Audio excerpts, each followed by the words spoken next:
Chers amis, eh bien, bonsoir. Toujours bien aussi d'échanger comme ça, c'est édifiant pour nous. J'aimerais qu'on puisse prendre le temps. Enfin, on va prendre quelques minutes, mais je vais vous expliquer pourquoi. Parce que ce sujet, il a été remis à plusieurs fois, à chaque fois, il a été reporté. Ouais. Et j'ai une question d'internaute plutôt. J'y ai arrivé, et qui me semble importante, c'est que pensez-vous de l'ordination des prophètes et des écoles de prophètes actuellement ? Alors l'idée, c'est pas d'en faire un sujet d'une heure, je sais bien qu'on pourra épiloguer dessus très longtemps, mais qu'est-ce que vous en pensez, d'un point de vue biblique aujourd'hui, les écoles de prophètes, comment ça peut se passer, etc. Et l'ordination des prophètes aujourd'hui. Alors, pardon. Pour la propos d'école de prophètes, j'ai refouillé les textes, etc. Il y avait effectivement des groupements de prophètes dans l'Ancien Testament, temps de Samuel, plutôt un peu plus tard, mais on ne retrouve pas forcément, je n'ai pas trouvé dans le Nouveau Testament, on trouve des ministères de prophètes, Agabus en fait partie, dans l'Acte des Apôtres, mais on n'a pas forcément des écoles de prophètes. Et je ne suis même pas certain qu'on puisse bien imaginer ce que faisaient les écoles de prophètes. Il était plutôt peut-être des rassemblements d'hommes de Dieu qui se retrouvaient et qui passaient du temps ensemble pour peut-être prier, contempler le Seigneur, l'adorer, échanger.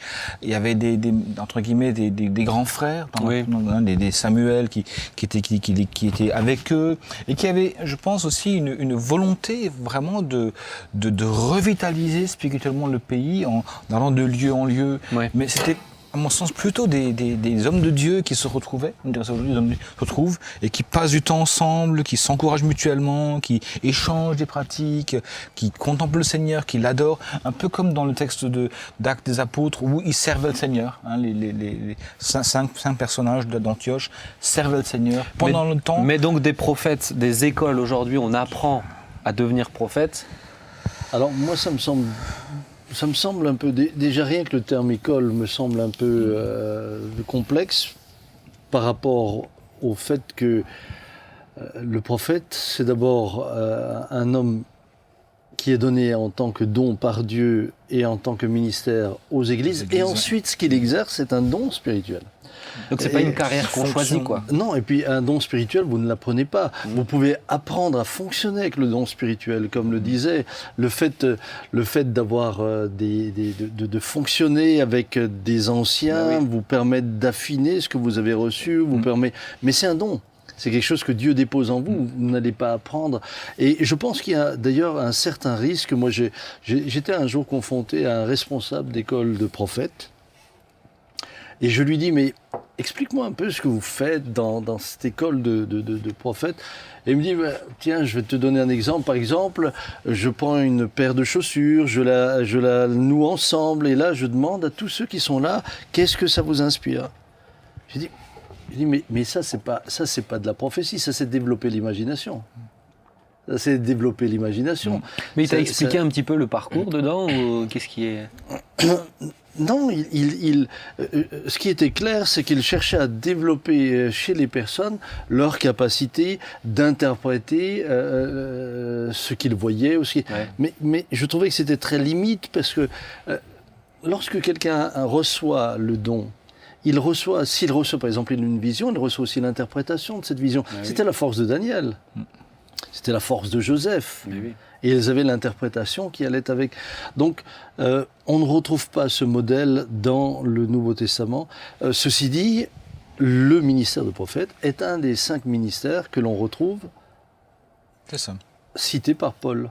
Donc, l'ordination des prophètes, parce que c'était la question de l'internaute aussi, ça, c'est quelque chose qu'on peut... donc, on reconnaît un ministère prophétique. Ça peut se faire. Alors ça peut se faire, à ne pas confondre avec les personnes qui exercent le don prophétique. Mais c'est quoi la différence alors ? Eh bien, la différence, c'est comme chacun de nous est appelé à évangéliser. Est-ce que chacun a un ministère d'évangéliste ? Non. L'évangéliste a une onction sur lui et lorsqu'il prêche, un impact que n'a pas forcément chaque chrétien qui évangélise en témoignant à ses voisins. Donc c'est la dimension, je pose des questions pour C'est des ceux qui... fonctions. Mais c'est la dimension alors d'impact qui fait que c'est un ministère prophétique ou un don de prophétie? C'est d'abord le fruit. C'est d'abord le fruit. Moi, je me souviens... J'ai pas rencontré beaucoup de prophètes. Ou que tu reconnais vraiment un... Disons que j'ai vu beaucoup de gens avec des cartes de prophètes. Mais en dehors de la carte, il n'y avait pas grand-chose de prophétique. Il n'y avait pas grand-chose de prophétique. Mais j'avais un ami qui était prophète, vraiment. Et j'ai d'ailleurs un jour mon Christian qui me disait qu'il était en entretien avec une dame et cet ami est passé à l'église juste parce qu'il voulait justement chercher du miel chez Christian produisant du miel. Les abeilles de Christian produisant du miel. Merci, c'est important la précision. C'était très important. Parce que là, oui, je voyais les gens qui avaient des doutes et tout là. Bien. C'est un café. On s'en va là. Et donc, il toque au bureau où Christian était en plein entretien. Et Christian s'arrête, et il l'accueille et il lui dit dès la fin de l'entretien, je viendrai te revoir. Et tout d'un coup, cet homme s'arrête et il dit voilà ce que Dieu a à vous dire, madame. Et là, il résume tout ce qu'elle avait raconté à Christian. Et il lui dit la suite. Moi, j'ai vu ce frère intervenir dans un grand rassemblement de jeunes. C'était pas quelqu'un qui, justement, était toujours en train de prophétiser, pas du tout. C'était quelqu'un qui était capable de, sous l'onction de l'esprit, de changer la direction d'une réunion. Mais sous l'onction de l'esprit. Et ce qu'il avait fait ce soir-là, moi, je vous assure, ça a changé l'orientation de la soirée. Ouais. Et c'était indiscutable, puisque la présence de Dieu était là. Ouais. Mais le danger qu'il y a souvent, c'est qu'on annonce le prophète sera là et tout le monde vient, comme ils vont voir Madame Irma. C'est ça. Voilà. Et j'ai vu des personnes qui, au nom de leur titre de prophète, pardonnez-moi, mais manipulaient les gens. Moi, j'ai vu, par exemple, quelqu'un en profiter pour vendre beaucoup de livres. Et sa technique a été de dire... écoutez, lorsque les gens viennent me voir à la fin à la table pour acheter un de mes livres, souvent j'ai une révélation de la part du Seigneur. Évidemment que beaucoup de gens sont allés pour acheter le livre, mais pas vraiment pour le livre, mais pour la révélation. Donc j'émets beaucoup de doutes et c'est pour cela que l'apôtre Paul dit qu'il nous faut éprouver toutes choses. Ça. Et je ne crois pas qu'on a autant de prophètes qu'on veut bien le dire. Que de revendications. Je pense revendiquer. Il faut distinguer effectivement le côté de la fonction de prophète, dont parle l'Éphésiens, et le don de la prophétie, qui est un don que Dieu donne. Il s'avère que souvent le prophète a aussi le don de prophétie, mais c'est pas pour autant qu'il est prophète. Et tous ceux qui ont un don de prophétie ne sont pas prophètes. Non. Le don de prophète, c'est justement, comme disait Samuel, je mets en évidence ce qu'il vient de dire par rapport à cette réponse précise, en tout cas intervention, avec un descriptif précis à une personne précise qui était avec Christian en entretien. Donc c'est un moment précis. C'est la distinction, c'est vraiment ce côté où la personne vient, proclame la volonté de Dieu sur un endroit précis, une foule, une réunion, une personne précise, à un moment précis. Et donc c'est ça qui distingue un peu le prophète d'un apôtre ou d'un évangéliste ou d'un pasteur. Et je crois même que le don prophétique peut le prophète peut exercer à la prédication, mais tout à coup, pendant sa prédication, être sous l'onction de Dieu et apporter vraiment une pensée précise pour l'auditoire qui est en face de lui, à un moment précis, pour un besoin précis. C'est ça. Et je voudrais juste laisser la place à... Mais j'en prie, mais pas de souci. Claude, il est... Non, c'était... Nous respectons non, c'était pas pour toi, c'était pour papa qui voulait... Non, c'est difficile. Non, mais de passer avec ces éminents hommes, c'est compliqué. Super, on va terminer l'émission. Je ne peux parler que de mon expérience. Alors, sans être dans la caricature des écoles prophétiques, moi, je peux assumer que j'en ai suivi une. Quand je dis suivre, j'ai un homme de Dieu, en tout cas, que j'admire. Je ne sais pas, je peux donner son nom ici, et qui a ouvert une école de prophètes. Et qu'est-ce que tu as fait dedans? Est-ce qu'on t'a présenté des chaussures avec des lacets noués et tu devais... Non, c'est pour ça que moi j'y suis allé parce que c'était comment exercer les dons. Est-ce que ce que je reçois est de Dieu? Est-ce que et tout le monde se pose cette question et tout le monde n'a pas toujours la capacité d'avoir des réponses. Voilà, des réponses parce que le don, quand on le reçoit, on doit apprendre. J'ai appris là que le don s'exerce avec la foi, que le don s'éprouve, que le don, ce que je reçois n'est pas toujours ce que je dois dire et communiquer. Il y a des choses que je reçois pour moi. Il y a des choses que je reçois juste pour prier et non pour le dire. Et ça, c'est pas une école prophétique, mais ça. Voilà, moi, ma question, hein. c'est pourquoi faut-il appeler ça une école de prophètes, alors que pour moi, c'est plus un enseignement que nous donnons naturellement, Moi, même dans l'école biblique. Je fais un cours sur les dons spirituels à GSP. Tu vois, si j'avais, en tout cas, moi, je l'ai suivi pendant c'est un cours sur YouTube. Hein, c'est le frère pasteur Mohamed Sanogo qui le faisait les mardis après-midi. Et moi, ça m'a intrigué. Alors, si j'avais eu à disposition une estrade, un endroit où j'aurais pu poser toutes ces questions et recevoir toutes ces clés-là dans l'exercice des dons, mais bien sûr que, en tout cas, je l'aurais fait. Mais j'ai trouvé en ce moment-là, à travers ce qu'il présentait, des clés, des outils qui m'ont aidé non pas à devenir, mais qui m'ont aidé à comprendre. Voilà, c'est là où j'ai appris le prophète Naïli, bon, je sais pas, bon, pardon. Mais j'ai appris même les différentes formes de prophétie et comment exercer les dons spirituels, en tout cas. Avec toujours des bases bibliques. Et en tout cas, moi personnellement, ça m'a aidé dans ce cadre. C'est mon expérience personnelle. Et finir en disant aussi, autant il y a des écoles bibliques où celui qui est appelé vient approfondir son appel à travers l'apprentissage de la Bible, de la parole de Dieu.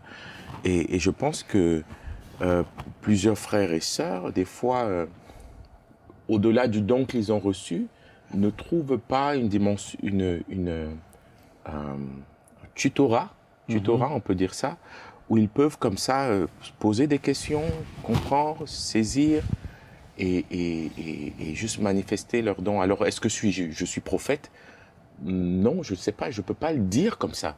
Mais je sais que j'y ai trouvé des réponses pour exercer. Je pense que l'intitulé est aussi un peu biaisé dans ce que tu décris là. Moi, alors peut-être qu'on bifurque un petit peu, mais je dois dire que ça me dérange quand même, parce que je le vois de plus en plus. C'est des cours ou des prédications sur comment recevoir et vivre les dons. Et moi, ça me dérange dans le sens où est-ce que le Saint-Esprit les donne à qui il le veut, comme il le... Des fois, la première chose que je vais dire, par exemple, dans le cours JSP, le plus important, c'est pas que vous exerciez les dons, c'est que les dons se manifestent. Amen. Et souvent, on les cherche, mais moi, ce que j'encourage souvent à se questionner, c'est pourquoi on les cherche.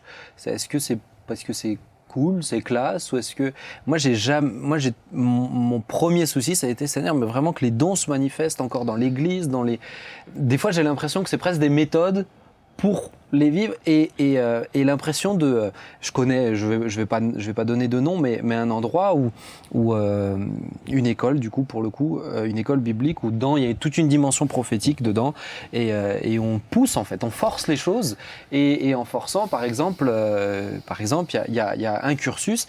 Si vous vous trompez pas, je crois c'est une ou deux fois dans une prophétie que vous avez donnée à quelqu'un, vous pourrez pas aller plus loin dans le cours. Ça veut dire que vous n'avez pas cherché la précision. C'est-à-dire que vous avez cherché la généralité. Là, on tombe dans des choses où on force, en fait. Moi, ce que je regrette aujourd'hui, c'est justement ce côté spécialisation. C'est ça. Et alors, évidemment, c'est très ronflant, école de prophètes, c'est toujours des titres très ronflants, hein. Mais parce qu'après, vous allez avoir les formations pour la délivrance, les ceci, les cela, et on n'en arrête plus. Alors que je rejoins ce que nous avons dit au départ. Je crois que ce qui était juste, c'est que vous aviez un Élisée avec un Élie. Et puis il accompagnait, il apprenait. Moi, quand j'ai commencé à exercer les dons spirituels, lorsque j'avais un doute, j'en parlais à Papa Jean. Et Papa Jean, très naturellement, tout ce que tu as dit tout à l'heure, voilà, dans les partages, très simplement, mais on n'a jamais décidé d'ouvrir une école par peur justement de voir arriver des gens qui ensuite repartent avec les convictions que parce qu'ils ont suivi une formation, alors que le Saint-Esprit donne à qui il veut, comme il veut. Maintenant, ça n'enlève rien au fait qu'un enseignant puisse être très bon là-dessus, etc., dans différents cadres. Et la dernière des choses, c'est que, encore une fois, le ministère de prophète, comme le ministère de pasteur, est-ce que le ministère de pasteur fait que tu n'es que pasteur? Maintenant, un pasteur peut avoir une fibre d'évangéliste, un pasteur peut avoir une fibre prophétique, il peut avoir un évangéliste peut avoir une fibre prophétique, il peut... Voilà, c'est là aussi le danger parfois de saucissonner les choses. C'est ça. Il faut faire vraiment... Moi, j'encourage à faire très attention. Et puis il y a peut-être aussi le danger de réduire la fonction de prophète à je fais de la prédiction. C'est ça. La prédiction et comme on a tous envie de savoir de quoi est fait l'avenir, ça fait la force de tous ces devins et astrologues et compagnie. On a soif, alors que celui qui connaît notre avenir, c'est le Seigneur. Lui, il est l'alpha et l'oméga. Il connaît la fin avant que le commencement n'ait commencé. Et donc, de dévier notre confiance, de dériver la confiance que nous sommes censés avoir dans le Seigneur qui tient mon avenir dans ses mains, de la faire dériver vers des hommes et des femmes à qui on met des pressions terribles, qui sont censés nous prédire l'avenir. Je pense que c'est un danger réel. Et donc de se dire, revenons à des choses simples. Nous sommes appelés, Clément l'a dit tout à l'heure, à cultiver notre relation personnelle avec le Seigneur en entrant dans la chambre, en fermant la porte, en parlant de notre Père. Et à trouver là. Ça ne veut pas dire que Dieu ne peut pas à un moment donné, à sa volonté et à son heure, nous diriger par une parole prophétique qui est donnée dans l'Église, par exemple. Oui, même mais qui est sous contrôle aussi, qui est sous le contrôle des autres. Quand c'est pour nous, je trouve que quand c'est une question, et je le vois de plus en plus, quand c'est une question d'ambition, ça devient problématique. Mais là, on n'est plus dans le ministère prophétique. C'est ça. Mais c'est vrai pour l'ambition par rapport à n'importe quel ministère. Claude, je te laisse dire quelque chose et après on va conclure. Parce que je disais, vous n'avez parlé que des dangers. Voilà. Et c'est sûr qu'il y a des dangers. Et je le reconnais. Mais dans la Bible, l'école, alors je ne connais pas, mais l'école des prophètes telle que définie avait aussi, on va dire, des avantages. C'est-à-dire, on ne peut pas que parler de risques, de dangers et des dérives. On doit pouvoir aussi, dans un discours comme ça équilibré, dire est-ce qu'il y a aujourd'hui un plus, l'avantage, ou quelque chose sur lequel l'une ou l'autre personne peut tirer d'une formation dans un cadre comme ça. Et je pense que là, on est aussi... Je pense que la formation devrait être à l'intérieur des églises. Je suis d'accord. Et je le regrette par endroits. Je suis d'accord. Voilà, ça a été dit, avec tout le respect que j'ai pour tous les frères qui n'exercent pas les dons spirituels. Mais que ceux qui les exercent continuent de les cultiver, de garder la flamme des dons et de les transmettre et d'accompagner à l'intérieur. Pourquoi par l'intérieur? Je veux dire pourquoi. Enfin, c'est ce que moi je pense. C'est qu'il y a une forme de redevabilité et une forme entre guillemets, lorsque j'exerce les dons spirituels dans mon église, mes frères évaluent ce que je donne. C'est vrai. Et peuvent dire, Claude, tu es vraiment sûr que ce que tu as entendu là, tu l'as entendu juste? Parce que ça a une incidence sur une vie. Alors, voilà, c'est donc d'avoir une espèce d'examen mutuel qui se fait, d'évaluation qui se fait, et c'est biblique aussi, de la façon de le faire. Et ensuite de la façon aussi d'accompagner les gens. On a fait ça déjà ici. Je me rappelle de soirée, on a rassemblé tous ceux qui prophétisaient, on a examiné, on n'a pas jugé les gens dans leur valeur profonde, mais dans l'expression des dons. Mais pour moi, c'est montrer aussi qu'on veut prendre les choses au sérieux, de pas juste lâchez les gens, faites ce que vous voulez. Ça, on veut veiller. Voilà. Mais je rejoins ce que tu dis. C'est pas parce qu'il y a eu des abus par endroits, il y a eu toutes sortes de choses absolument déplorables, que pour autant tout est à jeter. Mais bien sûr que non. Il s'agit d'honorer les dons que Dieu donne par des prophètes, des dons d'hommes au corps de Christ, à l'église locale, voire plus loin. Il s'agit d'honorer et de respecter les dons spirituels que Dieu accorde à diverses personnes, selon son choix. C'est vrai. À nous de les chercher, mais c'est lui qui donne. C'est ça. Et puis ensuite d'accompagner avec le corps qui fonctionne ensemble, où des gens plus mûrs dans la foi, plus mûrs dans l'exercice des dons peuvent effectivement valider, se rassembler. Et là, on ne serait pas dans un cadre d'une école une école d'apprentissage, mais dans une forme de ressources entre pairs. C'est ça. Et je pense que ça, c'est quelque chose pour lequel Mais c'est ce qu'on a dit au départ. C'est ce qu'on a dit au départ. C'est une relation de ministère et c'est une communication. C'est comme un pasteur qui lorsqu'il a un pasteur plus jeune avec lui, il l'emmène avec lui, il le forme avec lui. C'est une forme de discipulat. Et puis de transmission. De transmission. Les amis, le temps est passé, mais encore une fois, c'est un sujet intéressant et en vous écoutant, je me suis dit, tiens, on va faire une émission où on pourra aussi parler de la question des dons. Qu'est-ce que c'est les dons spirituels et les ministères? Je trouve intéressant de faire 2 émissions sur ça. Avec plaisir. Ça pour être chouette. Quand tu veux. Eh bien, écoutez, on va prier. Je vous le propose. Papa, est-ce que tu veux bien prier? Avec plaisir. Puis ensuite, on se dira au revoir. Père, nous te bénissons pour l'ensemble de cette émission. Pensons tout d'abord à tous ceux qui, Seigneur, souffrent à cause de leur apparence. Merci de les aider à découvrir qu'ils sont précieux pour toi. Amen.